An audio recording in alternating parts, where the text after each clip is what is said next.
Sebastian had a dead white moonlight in his heart. 5th anniversary wedding anniversary. His white moonlight suddenly appeared at the banquet. He ran over and hugged her like crazy. "Celeste, I missed you so much." Everyone around was watching me and laughing. I didn't cry or make a fuss, I just watched them quietly. But in my heart, I kept repeating, "Sebastian, I can finally get rid of you." The day I got the divorce certificate. In the luxurious private room, I brought my girlfriends and ordered a whole room of male models. Sebastian pushed the door open. "Mrs. Sterling, having fun, I see." I cocked an eyebrow evilly. "Mr. Sterling, having a great time. Don't be a killjoy." Seeing his eyes turn red with anger, I threw the divorce certificate on the table. "Mr. Sterling, please call me Ms. Landon." People in the circle all knew that my happy marriage with Sebastian was a complete joke. The 5th anniversary of the wedding was more grand than any other year. I took Sebastian's arm and greeted every guest with a smile, neither humble nor arrogant, and very proper. Even if he didn't like me, Sebastian was willing to cooperate with me for such large-scale events. When the banquet reached its climax, something unexpected happened. Celeste appeared alive. The expression on Sebastian's face went from surprise to shock to joy. He forcefully pried my hand away and ran over to hug her like a madman. "Celeste, I missed you so much." My hand was ludicrously held in the air, and hearing his words, a sense of relief flashed through my calm mood. Everyone around was watching me and laughing, gossiping. The Sterling family was even more incredulous and turned dark. I didn't cry or make a fuss. I tried my best to maintain the face of the Sterling family, showing the generosity and gentleness of a wealthy wife. But in my heart, I kept repeating, "Sebastian, I can finally get rid of you." The banquet continued, and Sebastian left with her.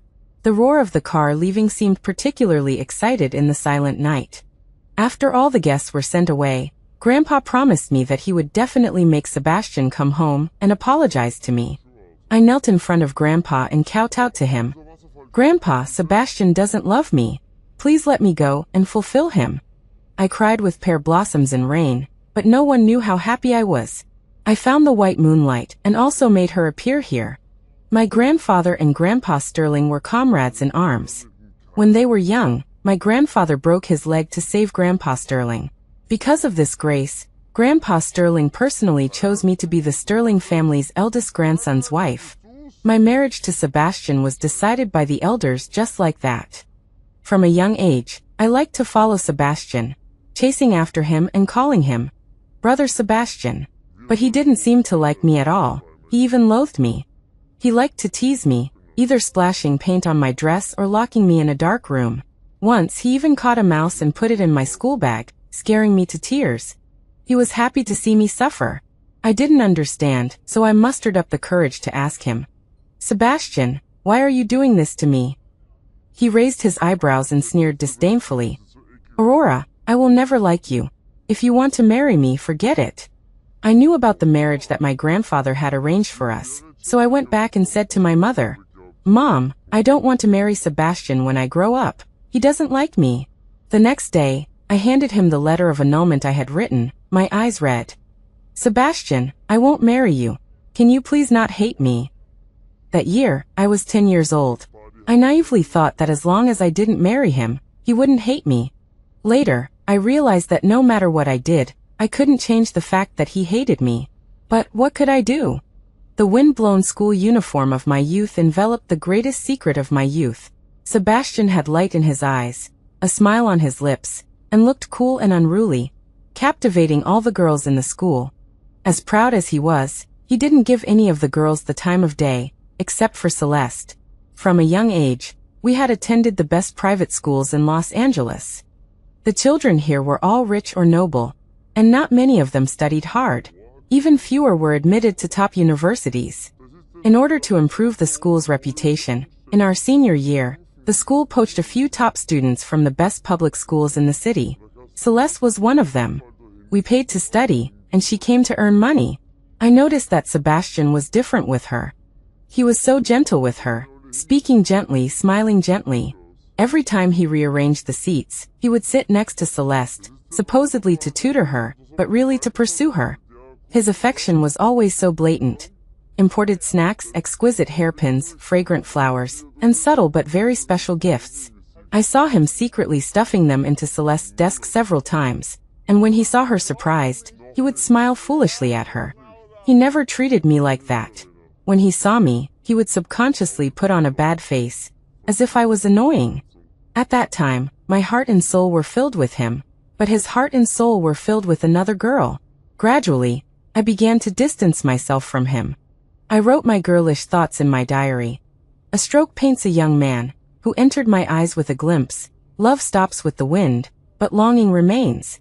I repeatedly restrained my affection for Sebastian, and focused all my energy on studying. The year of the college entrance examination, I created a miracle for the school. Celeste and I were both admitted to a university, while Sebastian was admitted to C University. A university and C University were actually just across the street.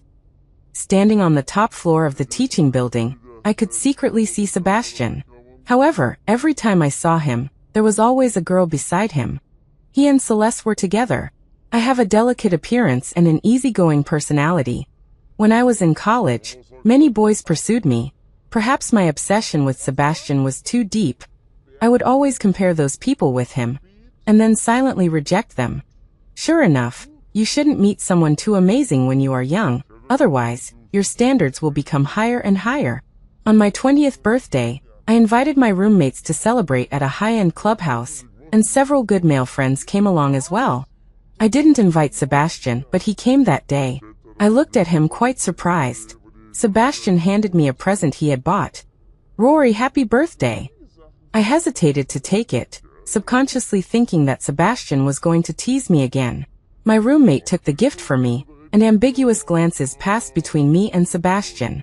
"Oh my God, what a beautiful necklace." An exclamation sounded in my ear.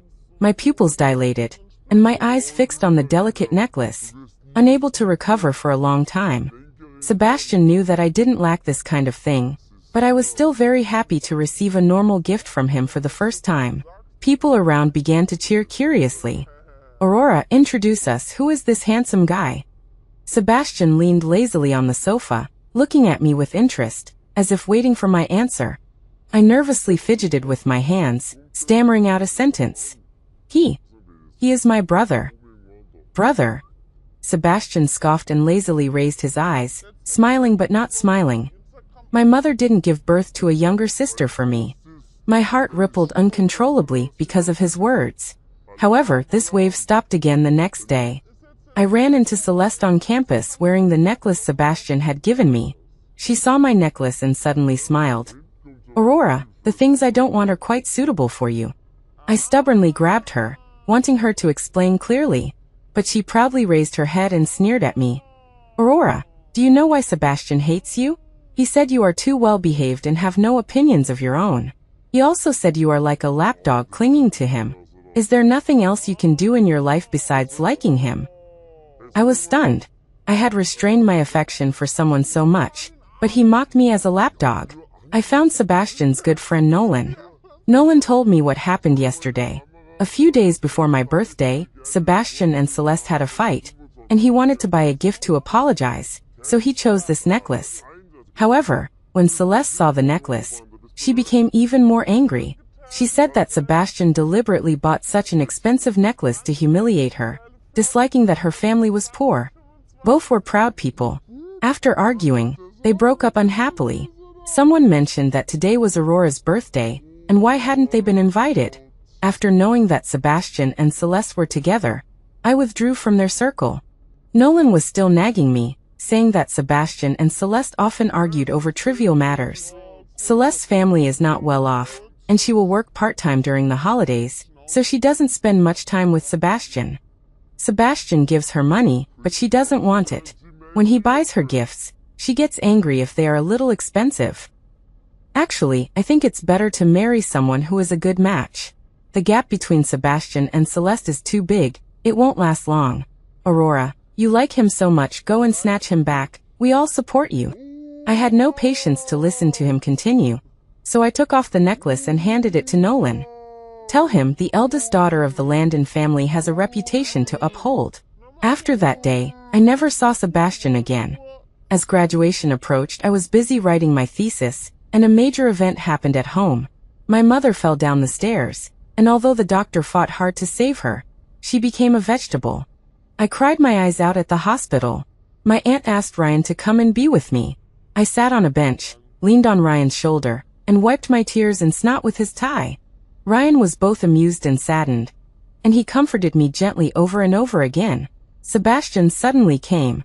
His slender figure blocked our path. The worry on his face, upon seeing me, turned into a casual, mocking expression. "Aurora, I didn't want to come. It was Grandpa who insisted I come and see you." Seemingly not expecting my attitude to be so cold, he raised his eyebrows in displeasure, looked at Ryan, and then sneered at me. "Aurora, have your eyes gotten worse in the 2 years we've been apart? Your taste in men is so poor." I looked at him in astonishment, knowing he had misunderstood Ryan, but I had no energy to explain. I nodded lightly and retorted blandly, "Okay, I'll wear glasses tomorrow and pick a new one." Sebastian left angrily. I looked at his retreating figure inexplicably, unable to understand what he was so angry about. Ryan chuckled softly and said to me, "Rory, he's jealous." I shook my head calmly and retorted, "Ryan, he doesn't like me. How could he be jealous?"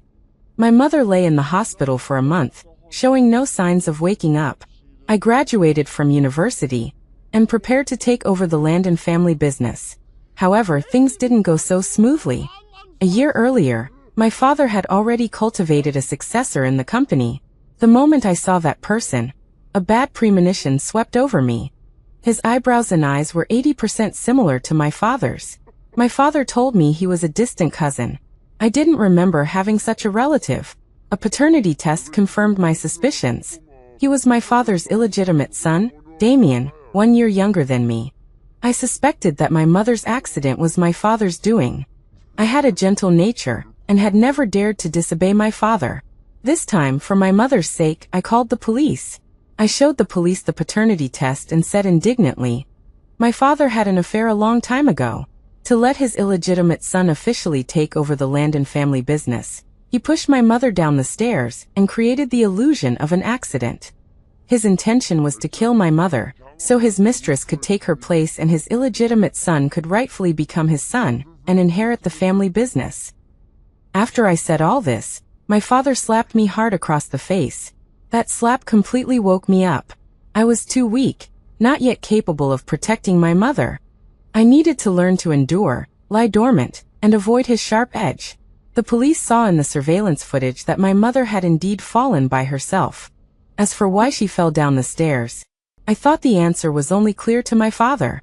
Without direct evidence, I couldn't do anything to my father. My father cut off my mother's medical expenses and told me to figure it out myself. I didn't expect that my first act of defiance in all these years would almost kill my mother. I couldn't let my mother die. If she died, the mistress would take her place. If she died, I would become a child without a mother. I had to keep my mother alive. But what could I do to fight against my father? I thought of Sebastian, and even more of the marriage arranged by my grandfather. It was Grandpa Sterling's 70th birthday, and Sebastian appeared with Celeste. They had been together for the entire 4 years of university. It seemed Sebastian really loved Celeste. I suddenly felt a little despicable, that I shouldn't use morality to bind them. Forget it, if I didn't marry him, maybe there were other ways. I gave up the idea of marrying Sebastian, and put down my wine glass, preparing to leave. Unintentionally, I overheard Grandpa Sterling's conversation with Celeste. Grandpa Sterling said, "I know your family history, it's a mess. I won't let a woman like you enter the Sterling family. The only granddaughter-in-law I recognize in my heart is Aurora. Even if you didn't say it, I would still break up with Sebastian. I have my pride. You don't need to humiliate me like this. That's for the best. I'll give you 5 million, and you'll disappear from Luo City tonight. I won't take your money. Your money will only insult my feelings for Sebastian. Young lady, I know you're excellent, but in my old eyes, your pride is only worth this much." I didn't continue listening. I tiptoed towards the entrance, but ran into Sebastian and a group of his buddies who were laughing and talking there. I ignored them, but Nolan called out to me. Aurora. Nolan approached me. Seeing that my complexion was not good, he asked me worriedly, "Are you feeling unwell?" I shook my head wearily. Sebastian walked over, his voice clear and lazy, with a drawn-out tone full of irritating implications. "Isn't it obvious? She's probably been dumped by a man." I looked up at him, lightly biting my lower lip, my eyes full of helplessness and grievance, and tears fell uncontrollably. Seeing me cry, Sebastian panicked and helped me wipe away my tears, his tone becoming unusually gentle. "Don't cry, I'm just teasing you. Tell me who bullied you, and I'll find someone to beat him up." I cried even harder, wanting to tell him that the person who had been bullying me all along was him. I felt someone push me, and I crashed into Sebastian's arms unexpectedly. Like a ghost, Sebastian didn't push me away, but instead reached out and hugged me. Celeste happened to see this scene, and she left in a huff. Sebastian hurriedly chased after her. 2 more months passed, and my relationship with my father was like walking on thin ice, as if it would shatter at any moment. He wouldn't let me go to the company, so I had to stay in the hospital with my mother every day. To force me to admit my mistakes, my father cut off my financial resources. I sold my luxury goods, thinking I couldn't continue like this, but I couldn't think of a suitable solution. My best friend Maya was interning at the hospital, and often came to see us. Seeing me become increasingly thin and worried, she gave me an idea, telling me to go find Nolan. The Shao family, although not as powerful as the Sterling family, could still contend with my father. I couldn't let that illegitimate son get all the benefits. I didn't have much interaction with Nolan, and I wasn't sure if he would help me. Just as I was considering whether or not to seduce Nolan, Grandpa Sterling called me and said that Sebastian was willing to marry me, asking if I was willing to marry him. I doubted the truth of his words until Sebastian accompanied me to choose a wedding dress and obtain a marriage certificate. Only then did I realize that it was real. At the wedding banquet, I unintentionally heard shocking news. Celeste was dead. No one told me, and the Sterling family was deliberately hiding it from me. On the day of Grandpa Sterling's birthday banquet, Sebastian chased after her and personally saw Celeste jump off the Luo River Bridge. Firefighters searched for 2 days and 2 nights, but still couldn't find her body. From that day on, Sebastian became a walking corpse. His family arranged for him to get married, hoping he would forget Celeste. Sebastian stubbornly believed that I was to blame for Celeste's suicide that day, so he told Grandpa Sterling that he wanted to marry me. He was marrying me to torture me. On our wedding night, Sebastian tormented me tirelessly. I cried and begged for mercy, but he gritted his teeth and said in my ear, "Now you know to beg for mercy, it's too late. Aurora, spend the rest of your life walking through hell with me." He poured all his hatred and Celeste's death into me. He must have thought that I had deliberately cried in front of him that day, deliberately crashed into his arms, deliberately let Celeste see it. But Celeste's death had nothing to do with me at all. After the wedding, Sebastian became a complete bastard. Scandalous news and affairs never stopped. I wore the title of Mrs. Sterling and became the laughingstock of Luo City. The only thing that comforted me was that I entered the Sterling group and learned to do business under Mr. Sterling's, Sebastian's father, guidance. He heard about my family's situation and gave me a lot of advice. With his tacit consent, I founded a company in Ryan's name, and then used the Sterling family's connections to snatch a lot of the Landon family's business. Because of my grandfather, the Sterling family treated me very well, except for Sebastian and his mother. On the anniversary of Celeste's death, Sebastian always had to take me to worship her and make me confess to her. I seemed gentle in nature, but I was stubborn to the core. I believed that her death had nothing to do with me, so why should I confess? Sebastian seemed to have inexplicable anger with nowhere to vent. So in the evenings he would go on a yacht, bringing a group of young girls with him. The Sterling family cared about their reputation, but after getting married, he always liked to do reckless things and then let me clean up his messes. On the yacht, Sebastian sat lazily on the sofa. The girls he found all had eyebrows and eyes that were somewhat similar to Celeste's. A charming girl sat on his lap, her delicate hands hooking around his neck, biting his ear with blushing cheeks. "Come to my place tonight, okay?" Sebastian's face was full of mocking smiles, as he flirtatiously hooked her chin. "Little beauty, if I slept with you, That would be cheating. My old man would have to break 3 of my legs. I'm married, so if I'm going to sleep with someone, it can only be my wife. His tone suddenly increased, and his words changed when he saw Aurora walk in. Mrs. Sterling, look at these beauties. Each one has unique skills, much better than you, a block of wood. A burst of laughter reached my ears, making my cheeks flush red. My gaze swept across the crowd, landing on the carefree, mischievous grin on his face as I struggled to control my emotions. Grandpa wants me to take you home. He cocked an eyebrow devilishly, deliberately trying to embarrass me in front of everyone. Holding the beauty in his arms, he nodded towards the bottom of the yacht. Jump down and I'll go home with you. With a splash, I jumped without hesitation. Everyone who knows me knows I can't swim, and I'm even a little afraid of water. As my body slowly sank, I wondered if Sebastian would remember me like he misses Celeste if I died like this. Probably not. He doesn't care about me at all.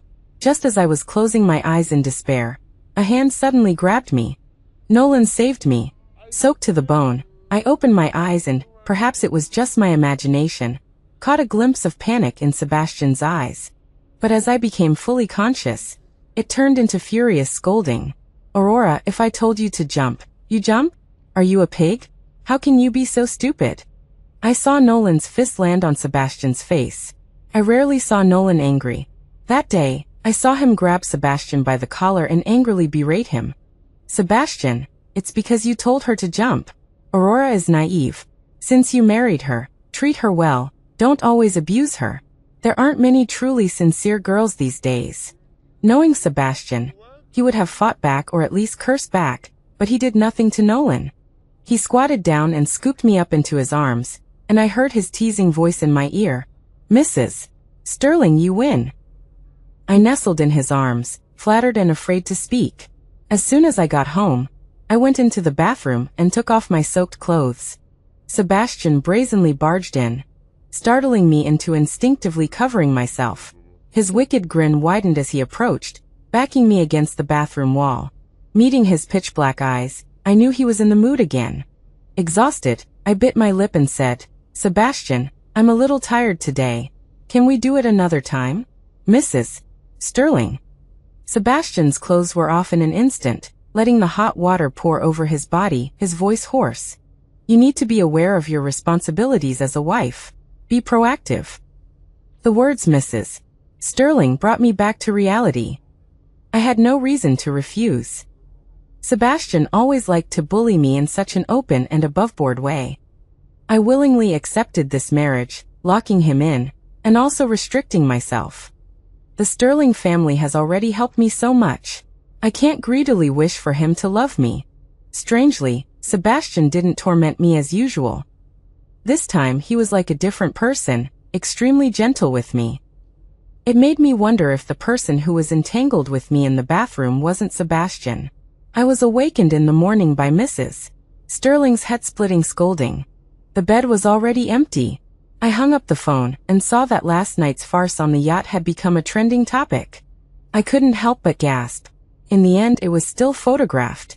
A young girl sitting on Sebastian's lap, me being forced to jump into the sea, and 2 men fighting over me. The distorted facts and comments almost exploded online, remembering Mrs. Sterling's words. It's one thing for him to act up, but you're following along too. I endured the discomfort and got dressed. I thought Sebastian was gone, but unexpectedly, he was downstairs eating breakfast. Seeing me come down, he leaned lazily in his chair, his eyes full of gloating. Mrs. Sterling, you're going to have a bad day today. Just as annoying as he was when we were kids. He's happy when I'm having a hard time. I didn't have the appetite for breakfast. I put on my shoes and looked at him calmly. I'll wait for you in the car. As soon as the words left my mouth, I realized my throat was terribly hoarse, and there was a painful stinging sensation. Sebastian showed rare concern. His smile faded, and his expression darkened. Are you sick? I ignored him, thinking to myself that he was the one who made me sick with his torment. Last night, from the bathroom to the bedroom, Sebastian was crazy.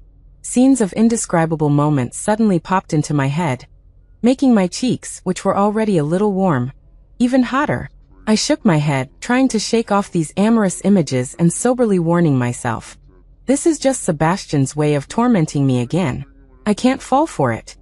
Between him and me, there's still a dead person. Sebastian walked towards me casually with a glass of milk in his hand. I hurriedly pushed the door open to leave. At the moment of closing the door, I seemed to hear the sound of a glass breaking. I frowned in confusion, not understanding what Sebastian was angry about, what he was going crazy about. As soon as he entered the Sterling family's old house, he leaned against the sofa without any propriety, smoking a cigarette. Mrs. Sterling invited me into the study. A woman's intuition told me that Sebastian's mother didn't like me. In her eyes, even a fairy from heaven wouldn't be worthy of her son. Without the support of my own family, she looked down on me even more from the bottom of her heart. Without asking the reason or distinguishing right from wrong, a clear handprint suddenly appeared on my face. Then she gritted her teeth and cursed angrily. Aurora, you've disappointed me so much. You've been married to him for so long. It's one thing that your stomach isn't helping, but even you aren't helping. You can't control him, and you're going along with his antics. Is that acceptable? My head was dizzy, and I listened silently without saying a word. It was like hitting cotton with a fist, soft and weak. Her anger wasn't completely vented, so she even picked up the inkstone on the table and wanted to throw it at me. With a snap, the door was pushed open. Sebastian came in. His fingers holding the cigarette lightly hooked my chin, scared and scoffed. Mom, you're really hitting hard. Are you trying to beat my wife to death? Mrs. Sterling put down the inkstone in her hand. Sebastian glanced at the table, and his light scoff turned into a cold scoff. Are you really trying to beat her to death, so I can be a widower? His protection gave me a fleeting surprise, but as I met his cold eyes, my heart instantly sank. He mocked me again. Aurora, are you a pushover? Anyone can pinch you. You don't know how to fight back when you're hit, or how to resist. I was furious. He did the outrageous things, and in the end, I was the one taking the blame. He still has the nerve to tell me to resist. Can I hit my mother-in-law? Do I have the right to resist? From the moment my mother fell down the stairs, I knew that if I wasn't strong enough, I wouldn't have the right to resist. I held my breath and adopted the most humble posture, apologizing to Mrs. Sterling. Mom, I'm sorry. I'll restrain myself in the future, and this kind of thing won't happen again. Before I could go out, Sebastian slammed the door shut and left in a fit of rage. Walking out of the study, I saw Grandpa Sterling at the gate, holding his cane and hitting Sebastian's leg, reprimanding him. You good for nothing. You need to restrain yourself and stop causing these messy, ridiculous things. Rory is a good girl. If you keep acting like this, you're going to lose your wife. Sebastian took the hit solidly, and catching a glimpse of me out of the corner of his eye, he drawled sarcastically. Old man, I've already married her according to your request. What else do you want from me? You can't be too greedy. I knew that the last sentence was directed at me. You can't be too greedy. He married me, letting the Sterling family pull me out of the mud, so what right do I have to ask him to like me? Clearly, when I was 10 years old, I personally handed him the letter of cancellation of the engagement, telling him that I wouldn't marry him when I grew up. Now, I'm the one who broke the promise. He should hate me. Plus, Celeste is a thorn in our hearts, piercing into our flesh, impossible to pull out. Sebastian went abroad. Someone photographed him at the airport, embracing a little celebrity on his way to the Maldives. He was gone for several months. I felt the rare peace and quiet, but my heart was empty. The Landon family's business was declining day by day. My dad finally realized that something was wrong. He found out that I was behind it all, and took Damien to the company to make things difficult for Ryan. Damien, like a hooligan, brought people to smash my company. Someone called the police, but before the police arrived, I got there first and I brought my own tools. The moment I saw my illegitimate half-brother, I went up and slapped him several times. He seemed stunned by my slaps, his brain shutting down for a few seconds. He looked at the thing in my hand, his eyes full of shock. Yes, hitting someone with my hand hurts too much, so I bought a special tool for slapping faces. I've been waiting for this day for a long time. After hitting him, my face was full of exhilarating smiles.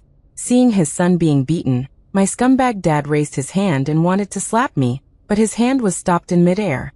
As I looked at Sebastian in shock, he raised his eyebrows at me mischievously, and then with explosive power his long leg kicked Damien to the ground. He clutched his stomach and wailed at Sebastian. "Brother-in-law, I was wrong. Don't call me that." Sebastian pushed my dad away, put his arm around me, and scanned Damien with the corner of his eye, his voice casual. "My mother-in-law didn't have a son, did you forget?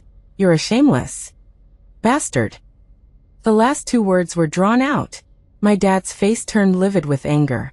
When the police arrived, Sebastian snatched the face-slapping tool from my hand, studied it for a long time, and a teasing smile appeared on his lips again. "Mrs. Sterling, you look pretty fierce when you hit people. You wouldn't want to kill me too, would you?" "How could I? I don't have any grudges against you. Since you can't bear to hit your husband, why didn't you buy some little toys for couples?" Knowing that nothing good would come out of his mouth, I turned to leave, but in the next instant, my waist tightened, and Sebastian threw me over his shoulder. I exclaimed in surprise, and everyone looked at us. I was so embarrassed that my face was flushed red, and I struggled restlessly. Unexpectedly, he shamelessly raised his hand and slapped my butt again and again. "Be honest, don't move." "Sebastian, why did you hit me? Can't I hit you? Are you going to accuse me of domestic violence?" He chuckled softly, glancing at the police officer beside him, deliberately raising his voice. "Officer, is hitting my wife's but considered domestic violence?"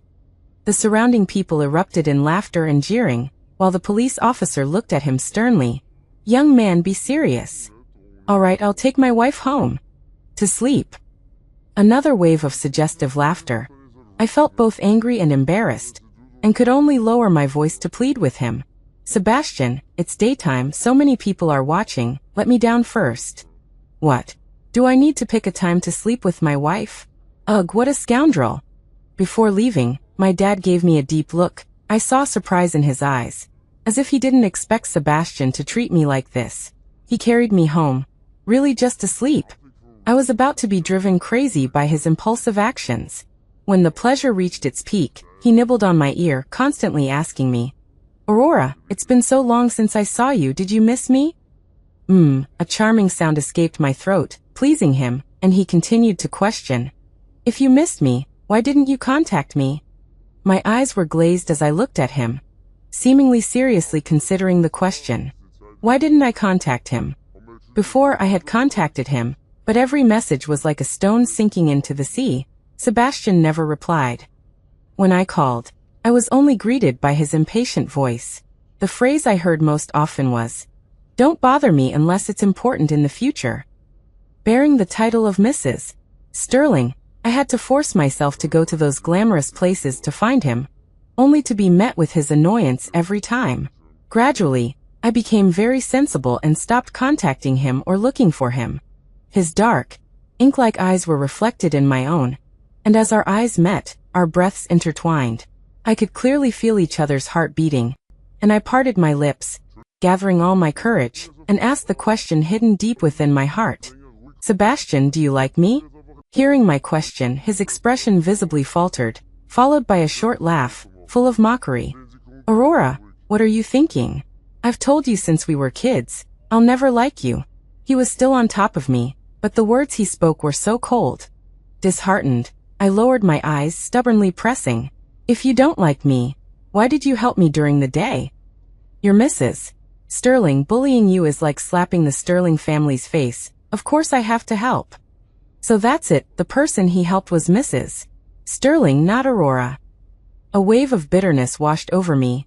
He sleeps with me every day, but his heart is thinking of someone else. Men, how can they separate their physiology and psychology so clearly?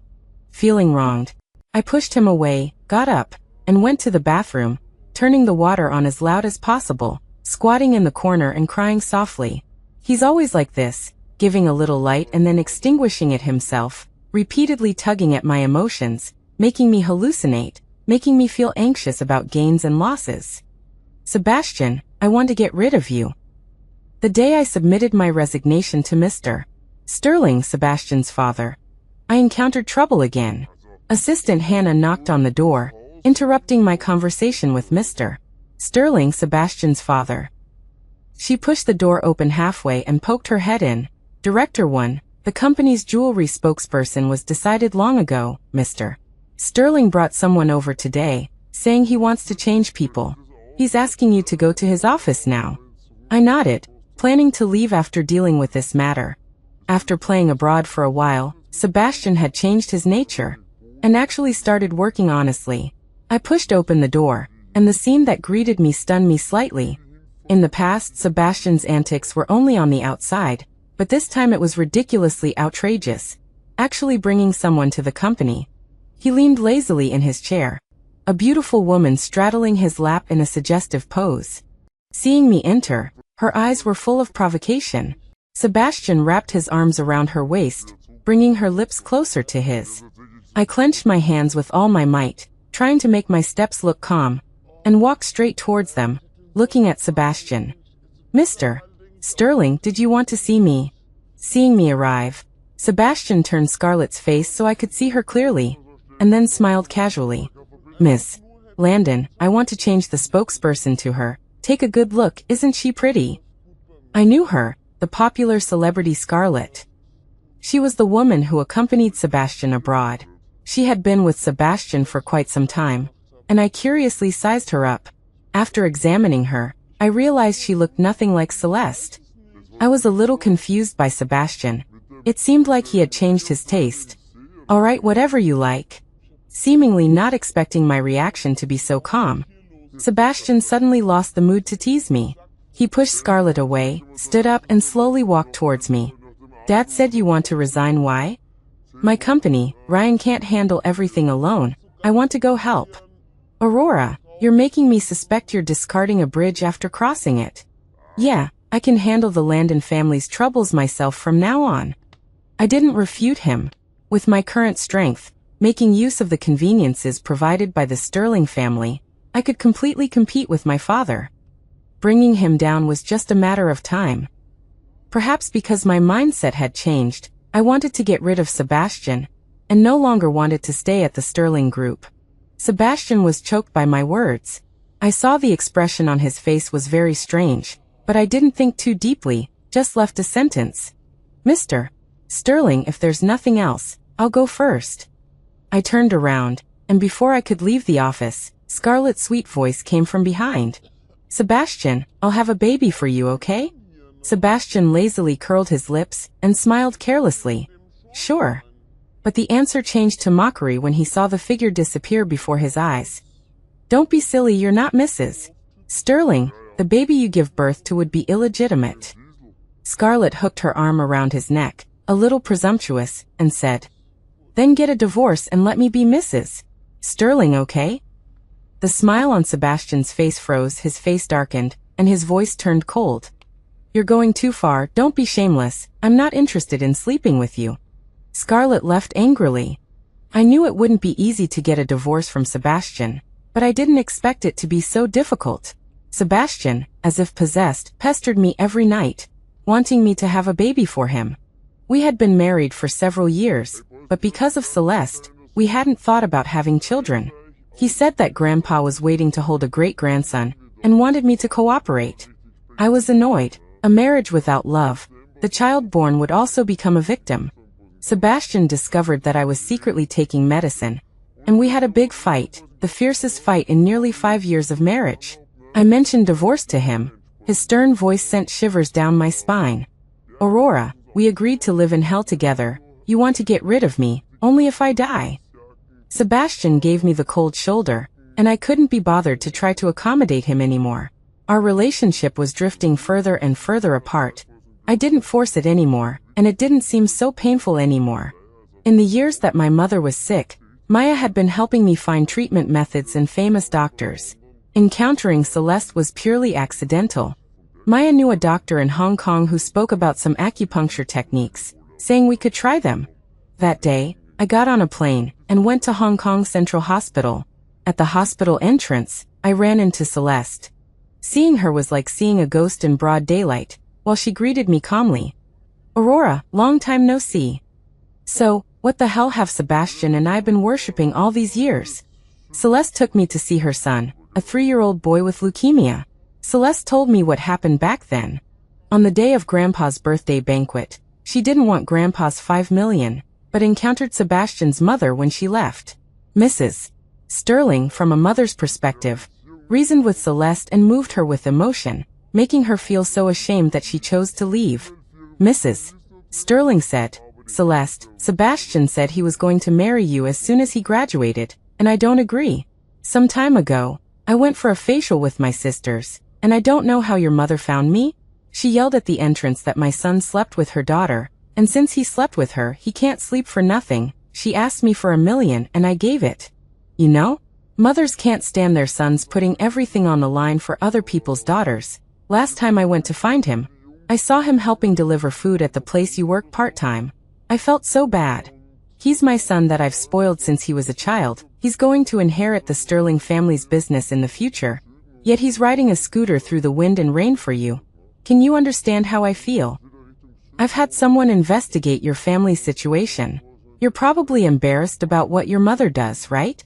Do you want Sebastian to be mocked behind his back for the rest of his life? It's not that I think you're not good. It's just that your family background is too poor. If you really love him, let go. Celeste was a proud person. From the moment she accepted Sebastian, she knew that there was no future between them. But she still accepted him. She wanted to try her luck. In the end, she failed, failing miserably. When she came out looking disheveled and saw Sebastian holding Aurora, comforting her, she heard her heart shatter into 1,000,000 pieces. Sebastian always scoffed at his and Aurora's childhood engagement, but Celeste was jealous to death. Every time she saw Aurora cautiously following behind Sebastian, she would always pick a fight with him for no reason. Sometimes, she would even despicably slander her, making Sebastian hate her. But so what? In the end, the person who could marry him was still Aurora. Mrs. Sterling's words made her self-esteem suffer. She really wanted to die and completely get rid of that unbearable family. However, when she sank to the bottom of the water, about to drown, her younger brother's weak and helpless figure flashed through her mind. She couldn't be so selfish, and even more so, she couldn't leave him to bear this mess so cruelly. Celeste struggled to swim, realizing that those fighting at the bottom had to give their all just to survive. They had no right to choose love. That night, clutching her pitiful dignity, she left Los Angeles with her family. To avoid being found by Sebastian, she cut her long hair and changed her name. From then on, she was just Celeste. I listened, then smiled, then cried. So, what were those 5 years of mutual torment with Sebastian? Celeste, it's been 5 years. He's been living in regret and self-blame, making me unhappy too. If you wanted to leave him, you could have told him clearly, but you chose the most selfish way. Celeste was speechless. What Sebastian's mother could find with money, I could find too. In my opinion, Celeste's family situation could only be described as terrible. Her family of 4 lived on a fishing boat year-round, making a living by fishing. Celeste was excellent since childhood. The year she was admitted to a key high school in the city, her father was diagnosed with lung cancer. The high medical expenses drove her mother to gamble recklessly. In the end, she not only lost the fishing boat but also herself. After that, Celeste's family moved to a dilapidated alley. Her father's body became increasingly thin, and without a source of income, Celeste took on part-time jobs in her spare time. Her mother, behind her family's back, secretly engaged in prostitution. So the year she was in her 3rd year of high school, when a private high school came to scout her, Celeste agreed without hesitation. She needed money desperately. But even with the money, her father's life couldn't be saved. It was said that her father's funeral was particularly lively, and especially shameful. Her mother was stripped naked in public and beaten by a group of women. The scene was chaotic, and Celeste and her younger brother were almost harmed. They moved again. After Celeste was admitted to university, she worked part-time day and night to earn money. She carried a heavy burden, only because she still had a younger brother and a mother at home. Even that mother, she had long hated her. Giving up Sebastian and leaving Los Angeles didn't make Celeste's life any better. She was targeted. Someone set a trap for her younger brother, causing him to impulsively rescue a beauty and injure someone. The other party demanded 500,000 yuan, or her younger brother would go to jail. Of course, there was another way, which was to marry him. The so proud Celeste, for her younger brother's future, sold herself. I frowned regretfully as I looked at the information investigated by the private detective. Celeste must have known that her mother had received money from Mrs. Sterling and stubbornly returned the money to her. Such strong self-esteem. If she had bowed her head earlier, perhaps she wouldn't have sacrificed her own happiness. Or perhaps, it didn't matter who she married, as long as the person wasn't Sebastian. A year after marriage, Celeste gave birth to a son, but fate singled out the suffering. When her son was 2 years old, he was diagnosed with leukemia. Her husband was initially willing to treat him, but later found it was a bottomless pit and decisively abandoned his wife and child. Looking at her shattered first half of her life, I found her and made a deal with her. I found the industry's top doctors for her son and transferred 1 million yuan to her. I only wanted her to do one thing for me: persuade Sebastian to divorce me. I couldn't understand the emotion in her eyes. It seemed like surprise, and also like joy. I smiled speechlessly, too lazy to guess what she was thinking. Back in Los Angeles, Scarlett found me, saying she was pregnant with Sebastian's child, and asked me to let them be together. She cried pitifully in front of me. I calmly turned on the recording on my phone, happy to have gained another bargaining chip for the divorce. Sebastian didn't come home that night. He probably had a lot to say to Celeste. I thought with a wicked sense of fun, how would Sebastian, who had longed for her for 5 years, finally put her at ease? I calmly packed my things. There were actually very few things I wanted to take. 1 suitcase was enough. This villa was the wedding gift Grandpa Sterling gave us. It was too big, and I always felt empty and lonely when I was alone at home. I actually preferred the small apartment in the city. It was bought with the first pot of gold earned by my own company, a 2-bedroom apartment, with 1 room left for my mother. I had always hoped that she would wake up, and had never given up. I went downstairs with the suitcase. Mr. Sterling, Sebastian's father, called. "Come home, we're waiting for you at home." I hung up the phone and looked around the villa, exhaling in relief. Goodbye, Sebastian. In the Sterling family's old mansion, all the servants had been dismissed early in the morning, leaving only family members. Sebastian knelt in front of Grandpa, his head lowered. He was still wearing yesterday's clothes, but his suit had obvious wrinkles.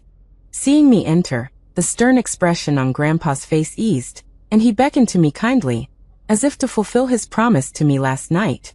"Rory, come here. Sebastian will kowtow to you and apologize." I walked over and knelt down next to Sebastian, kowtowing to all the elders of the Sterling family. This was my gratitude to the elders as a junior of the Sterling family, and also a farewell. Without the Sterling family, there would be no Aurora today, and no strength to fight against my father. Sebastian turned to look at me. The lazy teasing was gone from his face, replaced by a nervousness I had never seen before. He pursed his lips and asked me, "Aurora, what are you doing?" I took out the pre-prepared divorce agreement from my bag and handed it to him, taking off my ring in front of everyone and placing it on top. I smiled easily and relievedly. "Sebastian, let's get divorced." I hadn't called him that in a long time. When I was little, I really liked calling him Sebastian, following him, chasing him. But he always glared at me fiercely. "Aurora, who's your brother? I'm warning you, don't follow me again." I smiled and then suddenly burst into tears. The person I liked in my youth, I'm finally going to let you go. Everyone was silent. The quiet was so profound one could hear a pin drop. "Aurora, how dare you?" Sebastian's voice was filled with a gnashing intensity. "I said if you want a divorce, only over my dead body." I knew it. I calmly took out my phone and played Scarlett's words, exactly as they were, for them to hear. "Miss Landon, I'm sorry to bother you. I'm pregnant with Mr. Sterling's child. You've been married for so many years without having a child. This is the Sterling family's first great-grandchild. You should keep him, right?" When Scarlett met me, she wasn't even willing to call me Mrs. Sterling. She was humble, but I saw the triumph in her eyes. There was a long silence on the phone. Seeing that I didn't say anything, Scarlett was ultimately too impatient. She raised her voice, which suddenly became sharp. "Aurora, Sebastian doesn't love you. Please let him go, okay? Don't cling to him shamelessly. It's been 5 years. You've occupied the title of Mrs. Sterling for so long, you should get a divorce. Don't be so pathetic, okay? Sebastian smashed my phone. Whether it was because he felt guilty and couldn't bear to listen, or because I had publicly exposed his ugliness, in any case he was very angry. Grandpa Sterling slammed his cane hard on his shoulder, scolding him angrily with disappointment. You worthless thing, are you trying to anger me to death? I heard Sebastian groan, and turned to look at me. A cynical sneer tugged at the corner of his mouth. Aurora, you're an idiot. You believe whatever people say? I haven't even touched her, damn it. What about Celeste? Hearing me mention Celeste, the expression on Sebastian's face froze at a speed visible to the naked eye. I found it a bit ridiculous and sighed deeply. Sebastian, I haven't been happy at all these past 5 years. I don't owe you anything, do I? Even if Celeste really died, it has nothing to do with me. Moreover, she's still alive. Since you can't let her go, go find her. I'm tired. Celeste and Scarlett, whoever he chose in the end, had nothing to do with me. I stood up, but my wrist was gripped by a strong force. I lowered my head and saw that Sebastian's eyes were red and his expression was as aggrieved as if he was about to cry. Aurora, do you really not want me anymore? I forcefully pried his hand away, just as he had pried my hand away yesterday, my tone firm and certain. Yes, this time I really don't want you anymore. It rained the day we got our divorce certificate. I waited for a long time in front of the Civil Affairs Bureau, before Sebastian arrived. When he arrived, he didn't go in. I held up an umbrella and walked over, seeing him leaning against the car, smoking silently. I knocked on the car window, urging him, hurry up, they're about to close. Sebastian extinguished the cigarette butt and pushed open the car door. His tall figure suddenly ducked under my umbrella. I was stunned for a moment. In my distraction, he snatched the umbrella handle with one hand and wrapped his arm around my waist with the other, laughing freely. Wife. He called me that, and seeing my brows furrow slightly, he lazily curled his lips. I didn't call you wrong. If we're not divorced for one more minute, you're still my wife. I was too lazy to argue with him and urged him again. Go in quickly, they're really about to close. A sigh fell into my ear. Sebastian didn't speak, but tilted the umbrella towards me, put his arm around my shoulder, and we walked inside. In the past, every time he made such considerate gestures and uttered such passionate words, my heart would flutter. Now my heart was as still as a lake. The moment the official seal landed, I completely breathed a sigh of relief. But Sebastian held my hand, his rough thumb constantly stroking the back of my hand. I wanted to pull away, but he held on even tighter. Rory, marrying me, you regret it, don't you? I shook my head, my voice sincere and without deceit. How could I? I was really happy the day I married you. It's just what you did to me later that made my heart turn cold. I'm sorry you married someone you didn't like. I wish you and the person you love a lifetime of happiness. Sebastian seemed stunned by my words. His eyelashes fluttered slightly, and his eyes suddenly turned red. He opened his mouth to say something, but his phone rang untimely. I heard Celeste's voice. I gently patted his hand, signaling him to let go. Without another word, I waved goodbye to him. However, I didn't expect to run into Sebastian again at a gathering with my girlfriends that evening. Grandpa Sterling, to make amends to me, not only allowed me to share in the Sterling Group shares after the divorce, but also gave me an additional $500 million. I became a completely single, little rich woman. With a grand wave, I ordered many male models at the club. Male models of different styles stood in front of us. Maya, the pervert, was drooling, and everyone else was laughing at her. My heart was dead, but my eyes weren't blind, and my hands weren't dead either. I walked over and lifted up a male model's shirt. The crowd cheered. Take it off, off, off, off. Just as we were having fun, the door was suddenly pushed open, and Sebastian came in. He seemed to have never seen me like this before. Seeing my hand on that person's abs, his face immediately darkened and he blurted out, Mrs. Sterling, playing pretty wild. I imitated his former self, raising my eyebrows wickedly, and challenged him head-on for the first time. Mr. Sterling, we're in the middle of having fun. Don't spoil the mood. Seeing his eyes turn red with anger, I threw the divorce certificate on the table. Mr. Sterling, please call me Ms. Landon. Sebastian went crazy. He smashed the private room with his bare hands and drove everyone away. Before leaving, my girlfriends cursed at him. Sebastian, you're just courting death. You were married to her for 5 years, and we never saw you love Rory that much. Now that you're divorced, why are you pretending to be all deep? In the end, he knelt in front of me, hugging my legs and crying his heart out. My girlfriends shut their mouths and left awkwardly. He said, Rory, I regret it. Let's start over, okay? Honestly, in my 27 years, it was the first time I'd seen Sebastian so humble.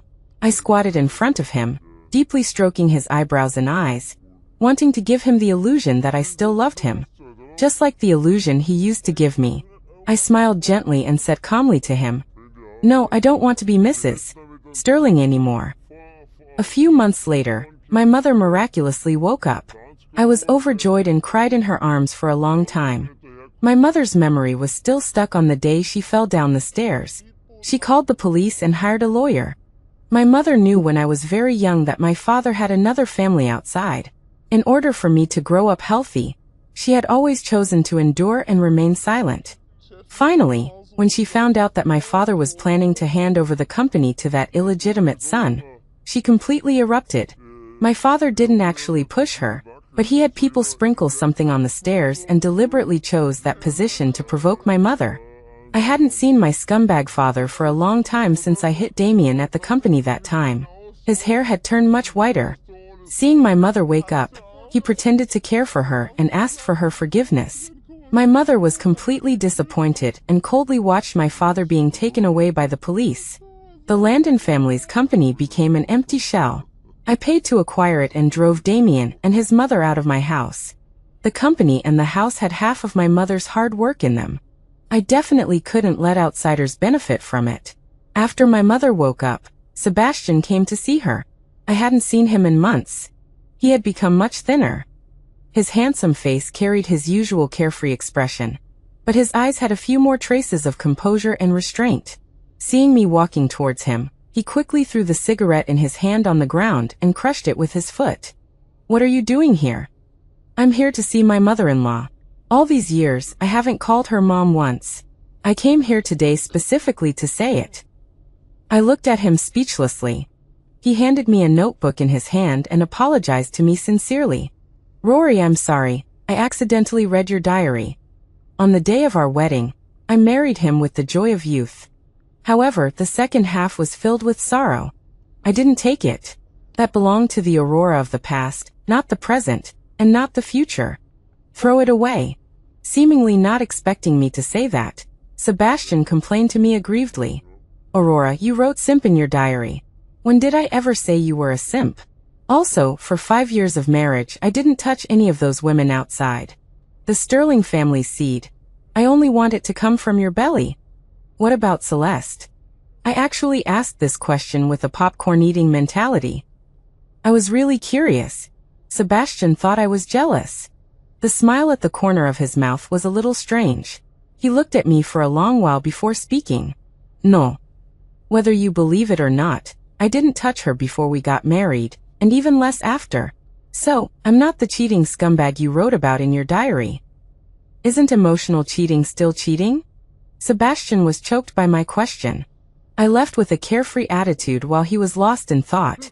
On my 30th birthday, Nolan proposed to me, and I said yes. He knelt on one knee and said the most plain and simple words of love to me, tears streaming down his face.